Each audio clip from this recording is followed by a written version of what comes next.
This is a clip from South Park, which I think makes some interesting points about bourgeois ideology and the gaps that exist between the enunciated ideals of the ruling class and the reality that their system promotes. So let's give this a watch.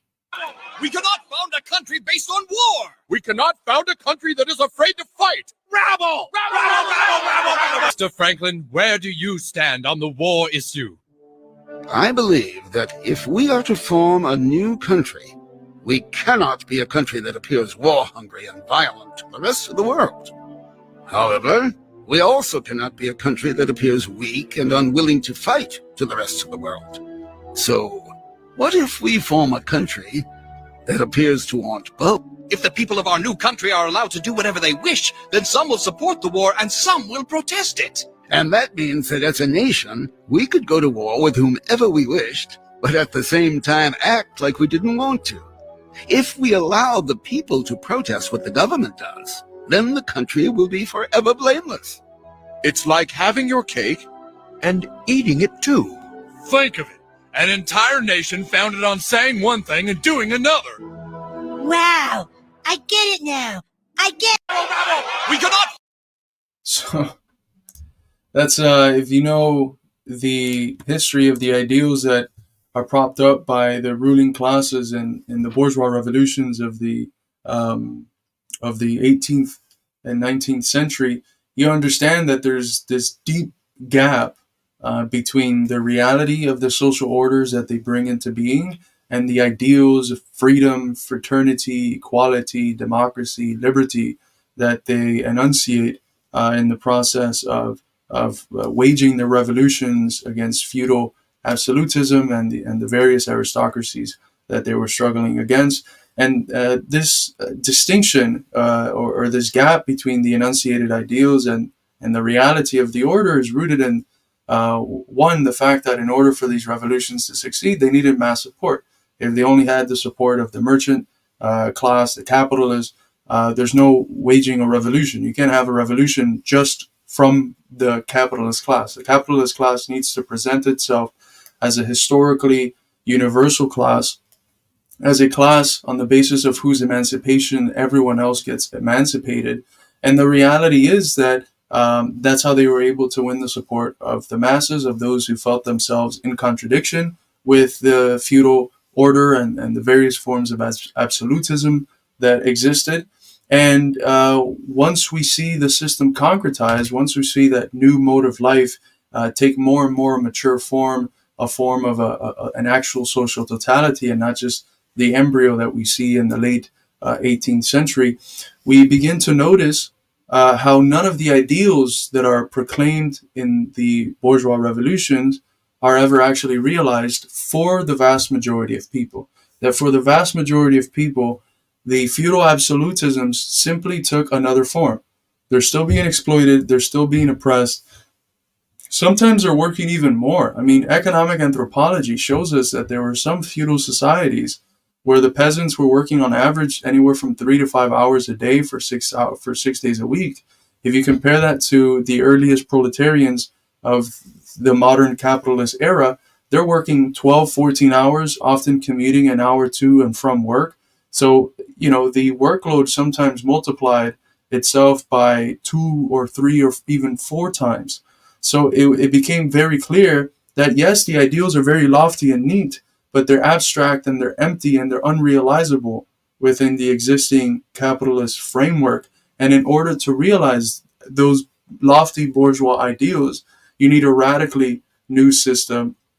And it needs to be based on the struggle of an actually universal class, a class on the basis of whose emancipation actually can emancipate everyone else. And the earliest writings from Marx discovering that this class is the proletariat, he says it's because it's the class that bears all of the brunts of society, such that if it removes all of these brunts, it will be at the same time removing whatever brunt any other class has, because it bears all of them. It bears the vast majority of them. Then later on, he's going to analyze it in a much more refined way by seeing how it is that it is this class that produces the vast majority of surplus for the society that becomes essential. It is the class that produces produces literally all of society, or at least the more essential things for capitalist economies. And it's on the basis of it being the most exploited class that it has this revolutionary potential, not only of it being the most oppressed, the most exploited, and the most oppressed sometimes overlap, sometimes not. So the proletariat, the working class, found itself in the Marxist analysis being that universal emancipatory class that's able to get those bourgeois lofty ideals of freedom, democracy, liberty, fraternity, equality, etc., and give them a particular form, concretize them by producing an order where it's not the freedom of capital, it's not bourgeois democracy, that's democracy in form and not in substance.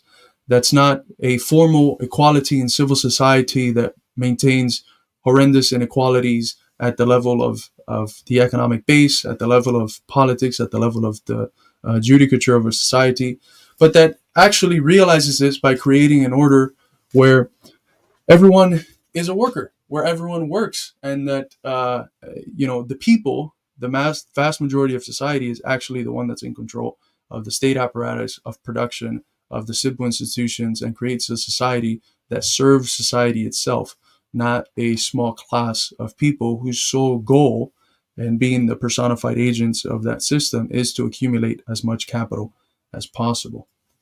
So I recently did an article on Santa Claus, where I make let me see if I can pull it up, where I mention how it is that this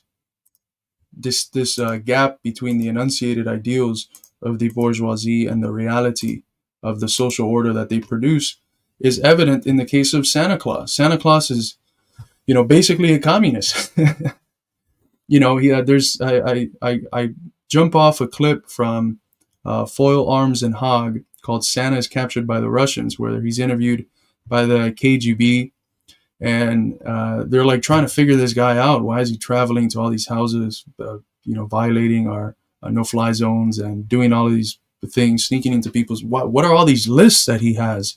And Santa Claus says at the end, I literally just give out toys to the children in the world, all the children. The police ask, well, for what? Santa says, well, for nothing. The police says, are you a communist? He says, why do you think I'm wearing red, comrade? And then the police says, comrades, bring us 2 vodkas and 1 cookies and milk. So, Santa Claus, the figure of Santa Claus, the stories of Saint Nick, they're, deeply rooted in a more sort of Christian socialism and upholding of the interests of the poor, and in a sort of ethic of giving without having to obtain from that giving either tax breaks or the sort of philanthropic profile that helps in more perverse ways the accumulation process for capitalists. He just gives. He leaves the toys and he dips out. And specifically, it's always emphasized that he leaves toys for the poor. He wants poor kids to have the opportunity to live their childhood and enjoy as wealthy kids could with their toys. And it's deeply rooted in a struggle against poverty that takes the specific form of Santa Claus giving you a gift. But in terms of values, it completely defies the logic of capitalism, where giving is always rooted in the same bottom line that guides everything else. And how can I make money off of this? Santa Claus is not thinking, how can I make money off of giving these gifts? He's just giving for the sake of social good, making an impact in the world, a positive one.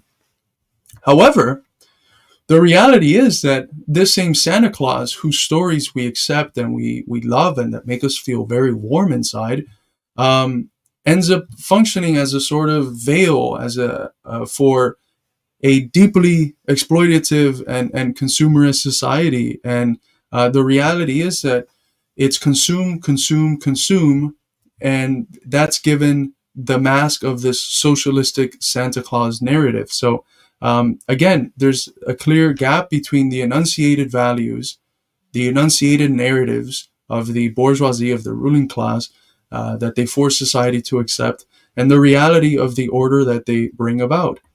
So I'm going to read this paragraph. While this is the dominant narrative we operate with, the reality of our commodified Christmas and of Santa Claus as the personified agent of such commodification is directly opposed to the narrative itself. As Valerie Pan notes, modern capitalist Christmas has turned Santa Claus into a decorative marketing tool for hysterical shopping. Santa's commodified image, first used by Coca-Cola in the 1930s, has become instrumental in helping the capitalists realize profits. He has become an instrument used to, as Marx notes in volumes 2 and 3 of Capital, cut the turnover time of capital.